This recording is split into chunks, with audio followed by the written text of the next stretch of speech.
ఓంప్రకాష్కి అతని ఒక tea stall ఉండేది. అతను వేడి వేడి టీ తయారు చేసి అందరికీ ఇచ్చేవాడు. అతని దుకాణంలో సంజీవ్ అనే వ్యక్తి పనిచేసేవాడు. అతను అక్కడ అంట్లు కడిగేవాడు.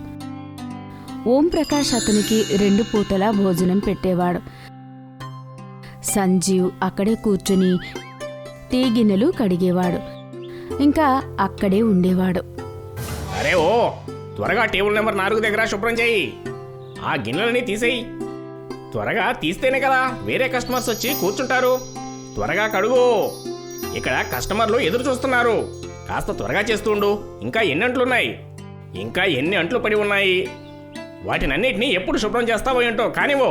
సంజీవ్ ఓంప్రకాష్ని ఏమీ అనేవాడు కాదు.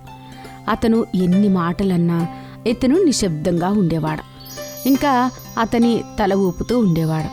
ఒకసారి చాలా చలిగా ఉంటుంది. అరే వినో, చాలా చల్లగా ఉంది. కస్టమర్లు ఎక్కువ వస్తారు. కాస్త పని త్వరగా చెయ్యి. లేకపోతే వాళ్ళందరూ వేరే షాప్కి వెళ్తారు. అప్పుడు నాకు నష్టం వస్తుంది. ఈ సమయంలోనే నేను కాస్త లాభం సంపాదించగలను. ఒకవేళ నీ వల్ల కస్టమర్లు వెళ్ళిపోయారంటే బాగుండదు చెప్తున్నా నీకు. చేస్తున్నాను సార్. ఓంప్రకాష్ దుకాణంలో రాజ్ అనే ఒక అబ్బాయి వస్తూ ఉండేవాడు. అతను సమాజ సేవకుడు.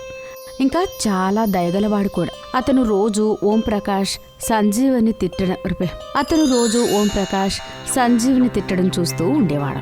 ఒకరోజు రాజ్ సంజీవ్ని చల్లటి నీళ్లలో అంట్లు కడగడం చూస్తాడు. అతనికి అతని పైన చాలా జాలి కలుగుతుంది. అతను ఓంప్రకాష్ దగ్గర ఒక కప్పు చాయ్ తీసుకుంటాడు. ఇంకా 2 సమోసాలు ఆర్డర్ చేస్తాడు. ఓంప్రకాష్ రాజ్ టేబుల్ పైన ఒక టీ కప్పు ఇంకా 2 సమోసాలు పెడతాడు. ఆ సమయంలో సంజీవ్ అంట్లు కడుగుతూ ఉంటాడు. రాజ్ సంజీవ్ని పిలుస్తాడు.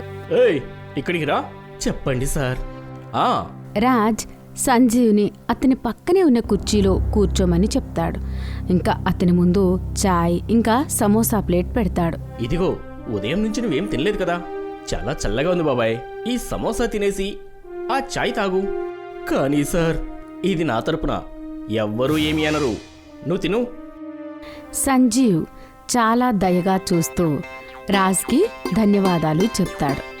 ఇంకా చాలా ఆనందంగా చాయ్ సమోసా తింటాడు. అప్పుడే ఓంప్రకాష్ సంజీవ్పై గట్టిగా అరుస్తాడు. అరే, నువ్విక్కడ కూర్చొని హాయిగా సమోసా టీ తింటున్నావా? అక్కడేమో అన్ని అంట్లు మిగిలిపోయి ఉన్నాయి. ఎవరు చెప్పారు నీకు? నువ్విక్కడ కూర్చొని భలేగా చాయ్ తాగుతున్నావు. దానికి బిల్లు ఎవరు కడతారు? నీ బాబా? త్వరగాలే, వదిలిపెట్టి అంట్లు కడుగు. నువ్వు అతనితో అసలు ఎందుకు అలా మాట్లాడతావు? అతను కూడా ఒక మనిషి. అతనికి కూడా చలి పెడుతుంది. అతనికి కూడా ఆకలిస్తుంది. ఎంత పని చేస్తాడు అతను? నేను రోజు చూస్తున్నా. ఎంతగా అతన్ని విసిగిస్తున్నావు నువ్వు. ఒకవేళ అతను కొంచెం చాయ్ సమోసా తింటే నీకు వచ్చిన నష్టమేంటి అసలు? ఇంకా ఈ చాయ్ సమోసాకి డబ్బులు నేనిస్తాను. సంజీవ్ రాజ్కి దండం పెడతాడు. ఇంకా ఓంప్రకాష్కి కోపం వచ్చి అక్కడి నుంచి వెళ్ళిపోతాడు. సంజీవ్ జుట్టు ఇంకా గడ్డం పెద్దగా ఉంటాయి. మాసిపోయిన బట్టలతో అతను అచ్చం చాలా నల్లగా కనబడుతూ ఉంటాడు. అతను అంత దూరంగా ఉన్నా చాలా దుర్వాసన వస్తూ ఉంటుంది. రోజంతా కడుగుతూ అతని చేతిలో మృదుత్వం అంతా పోతుంది. రాజు అతన్ని శుభ్రం చేద్దామని నిర్ణయించుకున్నాడు. విను, నాతో పద. ఎక్కడికి సార్? అరే పదా ముందు. రాజ్ అతన్ని బాగా స్నానం చేయమని చెప్పి అతనికి కటింగ్ చేపిస్తాడు. ఇంకా అతని గడ్డం కూడా చిన్నగా కట్ చేయిస్తాడు. ఇంకా అతని లుక్ అయితే అచ్చం బాహుబలిలో కట్టప్పలాగా తయారవుతుంది. అరే బాబాయ్, నువ్వు అచ్చం బాహుబలిలో కట్టప్పలా ఉన్నావు. ఒక పని చేస్తాను, ఆ జుట్టంతా కట్ చేయమని చెప్తా. అచ్చం కట్టప్పలానే ఉంటావు. రాజ్ సంజీవ్కి అచ్చం బాహుబలిలో కట్టప్ప లాంటి లుక్ని ఇస్తాడు. సంజీవ్ అయితే అమాయకుడు. అందుకే అతను అదే రూపంలో ఓంప్రకాష్ దగ్గర పనిచేస్తూ ఉండేవాడు. అక్కడ కస్టమర్లందరూ అతన్ని కట్టప్ప అనే పిలవడం మొదలుపెట్టారు. కట్టప్ప, ఒక కప్పు చాయ్ తీసుకురా. అరే హా నాన్న, ఇతను అచ్చం కట్టప్పలాగానే ఉన్నాడు. మనం ఇతని చేతుల మీదుగా చాయ్ తాగుదాం. అవును తల్లి, కట్టప్పలానే కనిపిస్తున్నాడు, కానీ కట్టప్ప కాదు. నాన్న, నేను ఇతనితో కలిసి ఫోటో దిగుతాను. మా ఫ్రెండ్స్ అందరికీ చూపిస్తాను నేను కట్టప్పతో కలిసి ఫోటో దిగాను అని. ఇంకా అప్పుడు అందరూ నన్ను చాలా గ్రేట్ అని అంటారు. పద వెళ్ళి అతని పక్కన నిలబడు, నేను ఫోటో తీస్తాను నిన్ను. ఆ వ్యక్తి ఆ పాపని కట్టప్పతో పాటు ఫోటో తీస్తాడు. అతను ఎప్పుడూ అంట్లు కడిగే పని చేసేవాడు. అక్కడ అందరూ అతన్ని చూసి చాలా ఆనందపడేవారు. అదంతా ఓం ప్రకాష్ అస్సలు తట్టుకోలేకపోతాడు. ఒకరోజు, నువ్విక్కడ అంట్లు కడిగే పని చేస్తున్నావు, కానీ నిజంగా నువ్వు కట్టప్పలా ఫేమస్ అయిపోతున్నావు. నువ్వు ఎంత ఫేమస్ అవుతున్నావంటే అందరూ కూడా నిన్నే అడుగుతున్నారు. నా చెవులు విసిగెత్తిపోయాయి. కట్టప్ప అని ఇక్కడ అందరూ ఛాయ్ తాగేది తక్కువ, నీతో సెల్ఫీ దిగడానికే చాలా ఎక్కువ మంది వస్తున్నారు. సంజీవ్ తల వంచుకుని అన్నీ వింటూ ఉంటాడు. అతనికి ఎలాంటి సమాధానం ఇవ్వడు. అప్పుడు ఓం ప్రకాష్కి ఇంకా ఎక్కువగా కోపం వస్తుంది. ఇంకా అతన్ని గట్టిగా ఒక్క తన్ను తన్నుతాడు. దుకాణం నాది, నిన్ను ఫేమస్ చేయాలా నేను? అది అసాధ్యం. ఇక నువ్వు ఈ షాపు నుంచి ముందు వెళ్ళిపో బయటికి. ఒకవేళ నువ్వు అంత ఫేమస్ అవ్వాలి అనుకుంటే నా దుకాణం నుంచి బయటికి వెళ్ళి అవ్వు. ఇంకా వెళ్ళిక్కడి నుంచి. ఇదంతా రాజు చూసేస్తాడు. అతను సంజీవ్ దగ్గరికి వెళ్ళి అతన్ని పైకి లేపుతాడు. ఇంకా అతని చెయ్యి పట్టుకొని ఇలా అంటాడు. పద బాబాయ్, నీకు అసలు ఇక్కడ విలువే లేదు. ఇప్పుడు ఈ కట్టప్ప రూపమే నిన్ను సరైన చోటికి చేరుస్తుంది. పద, నా దగ్గర కొన్ని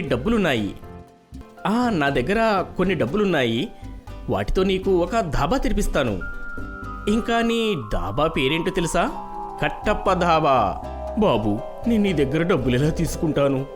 అప్పనుకొని తీసుకో బాబాయ్. ఒకవేళ నీ ధాబా బాగా నడిచిందంటే అప్పుడు మళ్ళీ నా డబ్బు నాకిచ్చేయి.